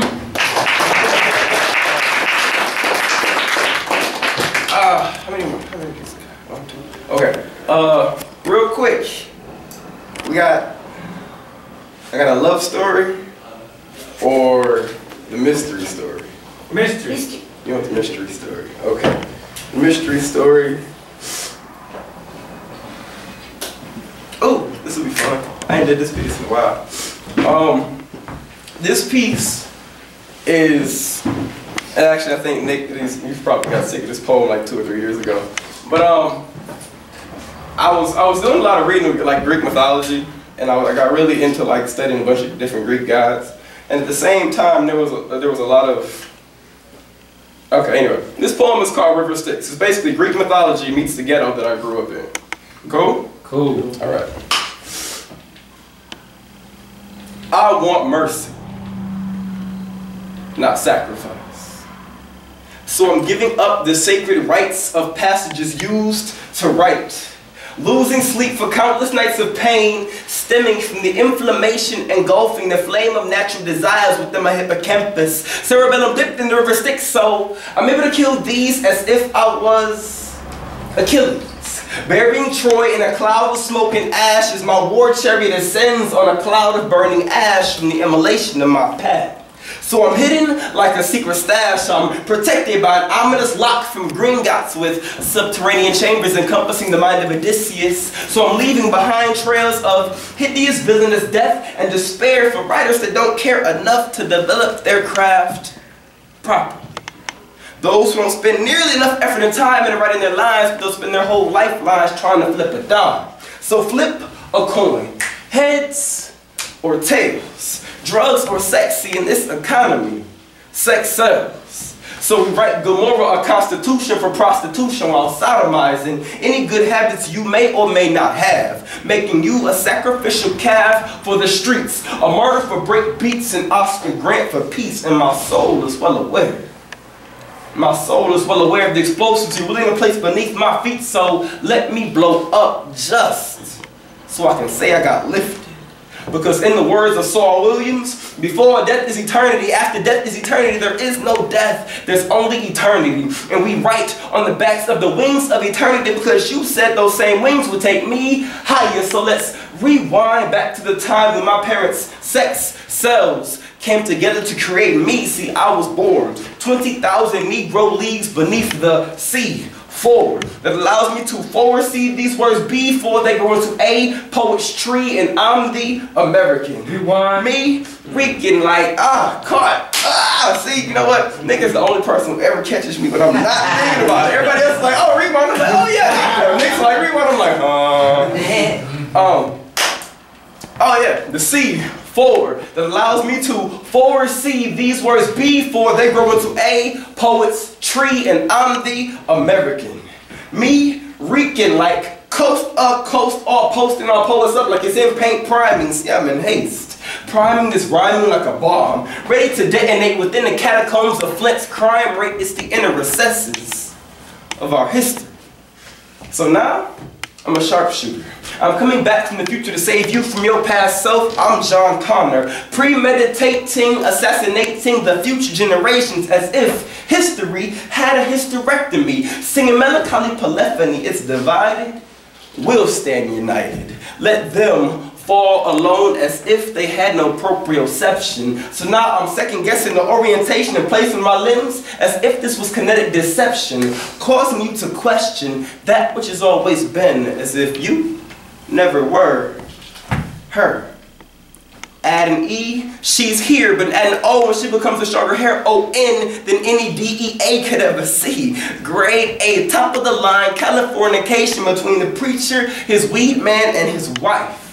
So medically marry who you wanna, but laws can be flawed. See, this isn't Isaac as in mom, but as I move, I see that life isn't about who wins when you lose. Thank you.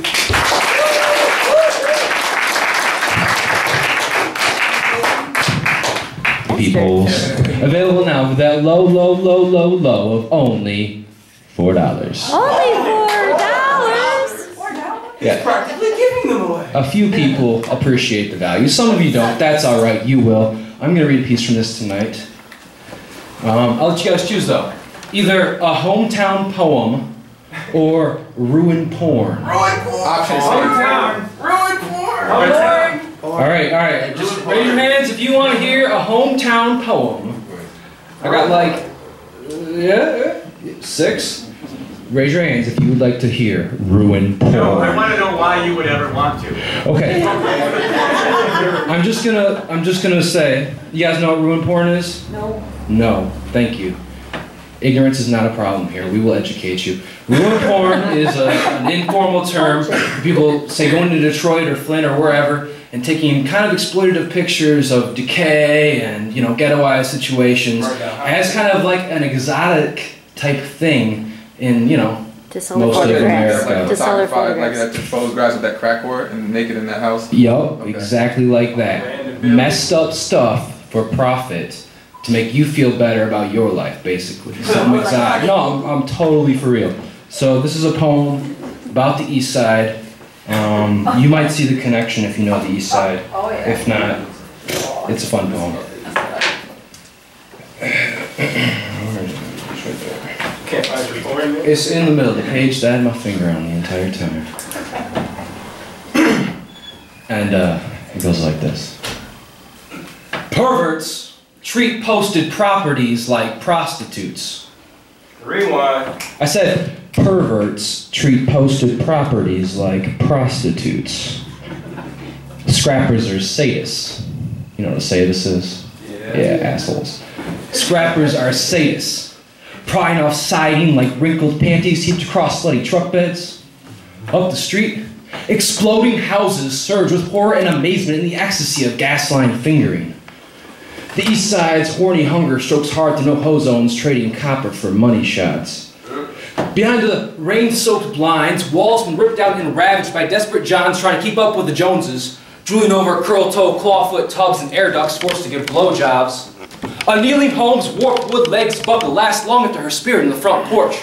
She condemns herself with cut and plug mascara, caked on to distract little pimp's hand slapping for sale by owner on her ass. The driveway is shaded by lashes of overgrown branches. The basement, trashed and rancid from former tenants and cycles of entrapment. This soul needs to flee before the coffin gets buried or smashed in. Tricks get stripped and teased into foreclosure, and no one seems to care that this is happening. So, predictably, at childhood's end, ratty pigtails fray away and live wires stop sparking, but the fiends will still pay anyway. Leaving a busted frame barely standing, and another forgotten address, soon to be erased from the tax rolls, dead inside, waiting like a bomb to be dismantled. Please help me welcome Cinda to the stage.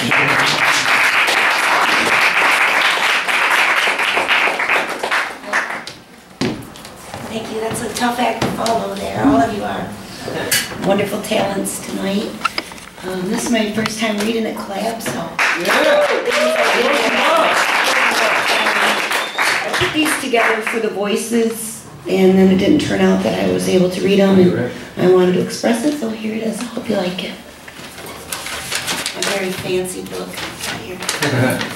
This one's called Nothing Personal. Silhouettes, pirouette, about face, out of place, a crisscross rolling eyes, a lonely dancer in disguise, a scream into unconsciousness, a blur of color has left us with this kindred spirit for the wind to inherit.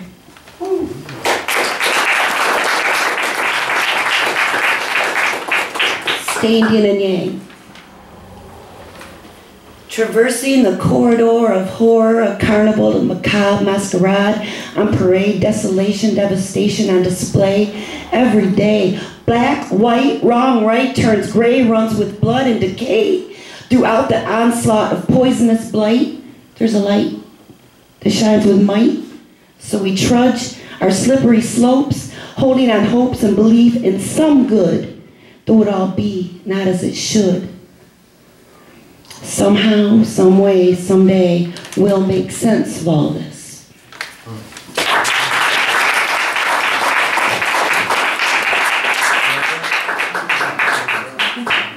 Well, we got a few more people, but what's your name?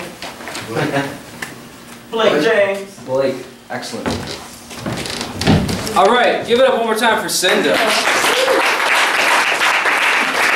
Are you still doing your loft? Yes. Can you announce that real quick? We'll be doing a loft poetry slam for sure on April 12th. Woo! And there's a tentative date in March. We'll tentatively set that for the second Saturday of March. Awesome. I'm waiting on Rodney to work. But if anybody would like to join us on Facebook at Flint Gives a Slam, I'll be happy to join you, and you can see what we have going on. Flint Gives a Slam on Facebook. Second week in March and April 12th. Yes. Awesome. The second Saturday of every month. Second Saturday. So check that out. Please help me welcome a fresh face to the stage. Give it up for Alphonse. Yep.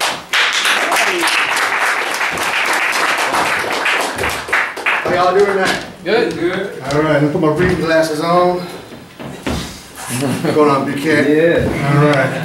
All right, this one's called Dusty Mirror. There's a little boy who comes to my house. He raps on my door, but I don't ever let him in. I'm sure it's a sad story for the one who has time to listen to the bleeding of his heart, the aching of his soul, the tears in his eyes. I wish I could help, but you see, my mirror's all dusty. I can't even see myself. So I just peer through the dust at the boy at the door. Maybe I should buy some Windex.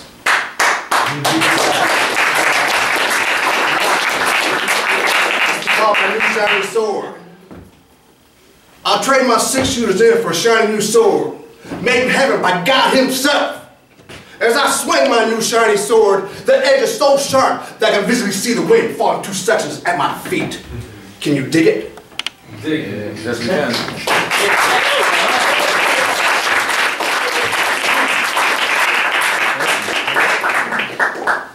Those are by far the coolest reading glasses I've seen all day. Got my Sears. Yeah, you're serious? All right. So we're gonna have a little change of pace, not poetry this time. We're gonna have. No, don't tell him. I got that. We're gonna have a good time. So please help me welcome Carlton to the stage.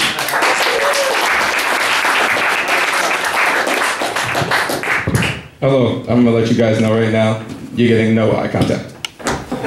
No. And I'm gonna take it like this so I could actually like walk around and be a little bit more awkward about it. But so if you can't tell by the wristband, I almost made eye contact with somebody. If you can't tell by the wristband, I just got out of the hospital and I have a concussion. So if I act a little bit weird and it doesn't go exactly as planned, that's the reason. But in case that you actually like it, then you forget I just said that because this is how I normally am. Okay, so normally I would do poetry. But as I just prefaced saying, I was in the hospital for the past couple hours, so I had a lot of time to think about certain things. And there's just one thing I really feel like I need to talk with the people with about tonight. And it's one phrase, 2 words. One phrase, 2 words. First word, penis. Second word, jokes. Now, I actually just lied to you because I didn't come up with this joke, nor did I think about it for the past couple hours, but at the last moment when I saw Nic's ruined porn vote tally, I decided, oh, these people must be perverts. Yep. So they might like this joke. And it was told by this old southern white lady on Facebook video, and it went something like this. One day there was a little grandson and he was sitting on his grandfather's lap. And his grandfather was smoking a cigar. And he says to his grandfather, "Hey grandpa, can I take a puff of your cigar?"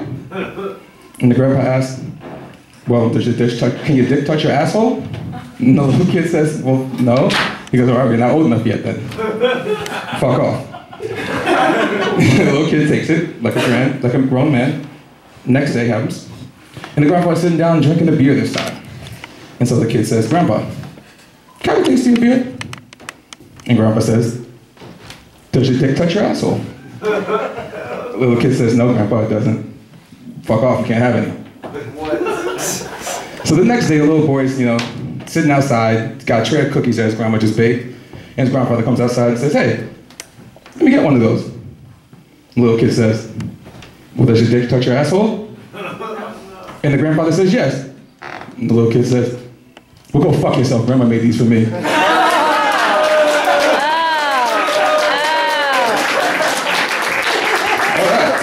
Now that I got that son of a bitch started, next would be a series of poems that I've written over the past few years that none of them really have endings because I'm still alive. So as far as I'm concerned, my life hasn't ended and neither has my interactions or my ideas towards the things I'm going to speak on. Now, the first thing I'm going to speak on would be not penises. Well, I already talked about it, so the second thing I'm not going to be speaking on is not penises. It will be my relationship with this one crazy lady. And it goes a little something like this.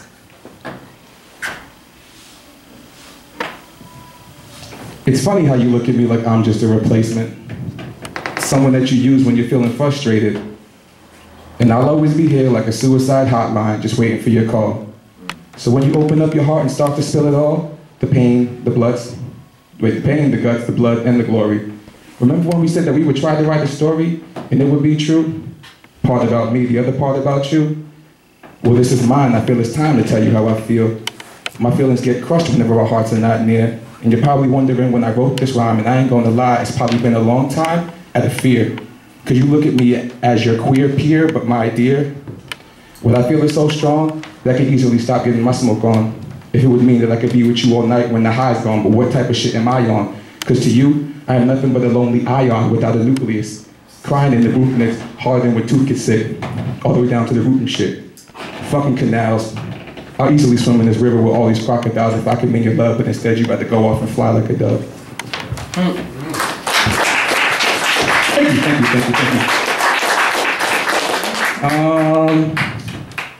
Well, here I am, trying to figure it out because I hate it when I pretend.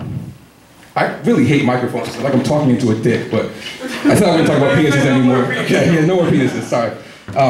Well, here I am, trying to figure it out while I talk to this big black dick in my hand. No, here I am trying to figure it out because I hate it when I pretend. I'm tired of taking the facts and just making the lies blend. I swear the more that I learn, the more it's surprising. Take a look down my road, all I see for horizons is people stuck in the struggle and steady surviving. But shouldn't we all be thriving? This is America, the land of the free. Apple pies and gold-covered roads, but that's if you sell your soul. If you don't, then your roads will have more holes than the teenage bleeding nose, and I guess that's okay if you suppose. Let's go. Something like that. Yeah. And this would be my last one, I think, because I'm running out of ideas. See, I was thinking about that, but it's been too long. How am I doing with the no eye contact? Is that making y'all feel as awkward as I feel up here? Because that's totally the mission. I'm trying to make y'all feel as comfortable as I am. I don't know, but that patience drives me fucking nuts. Thank you. I was hoping for somebody to not like this. That was actually what I was going for. I gotta move the camera back and forth. Or you don't. I mean, I can just come in and out of fucking okay, frame. It's cool. Okay, which one am I going to do, though? That one. Okay. Oh, this one is actually written about the love of my life, who I didn't know was the love of my life until 2 months ago. And I was with her for 6 years. Interesting, all right? Okay, but either way. This goes a little something like that.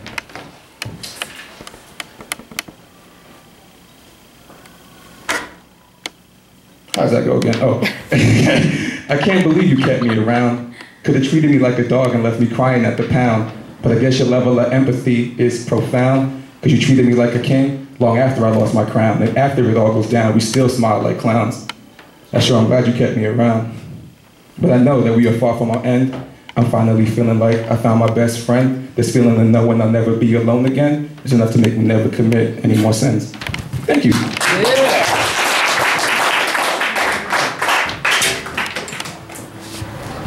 That wasn't very much applause for the man's been in the hospital today. Come on now.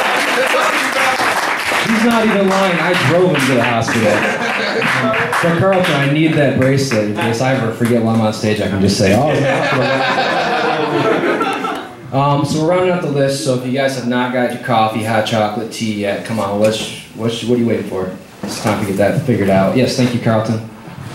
We have 2 more poets tonight, and then we're going to do this really awesome jam, skit, commercial thing that I've been plugging all night, and I know you guys are all really excited to be here for. So we're going to go to a good friend of mine, somebody I've known since the first day I ever realized poetry was cool. Please help me welcome Brian Bellows.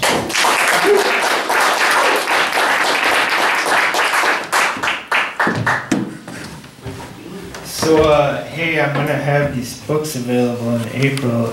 Writer's Circle Poems, Volume 1 and 2. So, this Christmas when the weather was really bad, like, I didn't have an internet connection, so, like, I edited all these poems from the Writer's Circle that when we were meeting at churches. So after I kind of got those done, I looked over on my bookshelf and realized I had this book, which is a handwritten version of all the poems from kind of like 2005 to 2007 when we started the Writer's Circle. So I'm just going to read a couple out of there for you that I like. This one's called Cloud Machines. The road goes by and to myself I think of progress. For why, I don't know. Maybe it's the concrete or the telephone poles which line the road. Memories of trees that covered the ground where the road laid path. Maybe it's the pollution pumping from factories, the cloud machines. Maybe it's the cars themselves moving from place to place which build us a race. At what point does progress fulfill its destination and meet its goal? Who stole the checkered flag?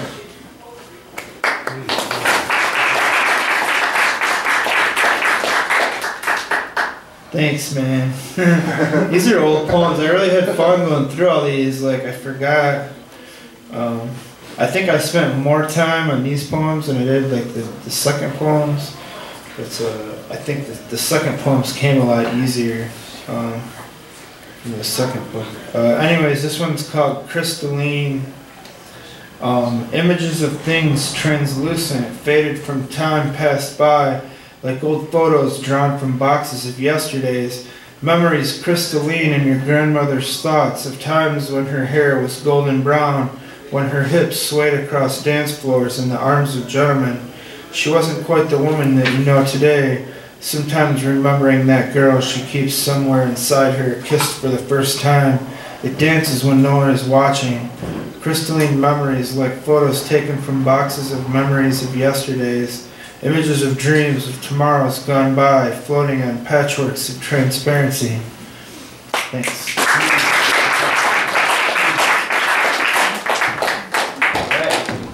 you, Ryan. And so, what's this writer's circle you're talking about? Is that still going on? How do people get involved with all that? The Writer's Circle's gonna start up again in probably May at Page's Bookstore. It'll be like 5:30 on Tuesdays, and then this coming fall we'll probably start with the Thursday night meetings again at churches. And you guys are on Facebook, right? If you want to look you up, it's just Yeah, there's a Writer's Circle page on Facebook without an apostrophe. Writers without an apostrophe. Awesome. Check out Writer's Circle, but not possessive. So, we're getting towards the end here. I'm going to bring up another first-timer, so please be generous. Help me welcome to the stage. Give it up for Blake. Ready? Is that what it was? You look unsure. I get nervous like that. Oh, you? Oh. Well, give us some love. He's nervous.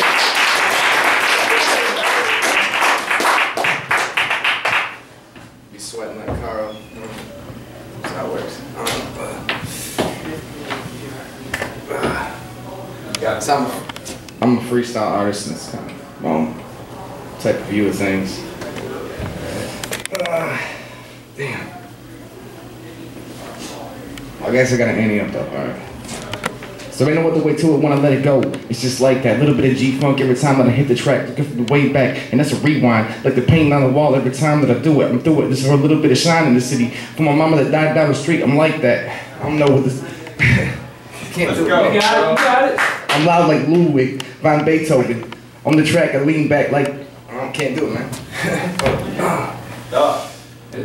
This is the most loving environment in the world, man. We're here waiting. All right. Good. I'm gonna start beatboxing in a minute, bro.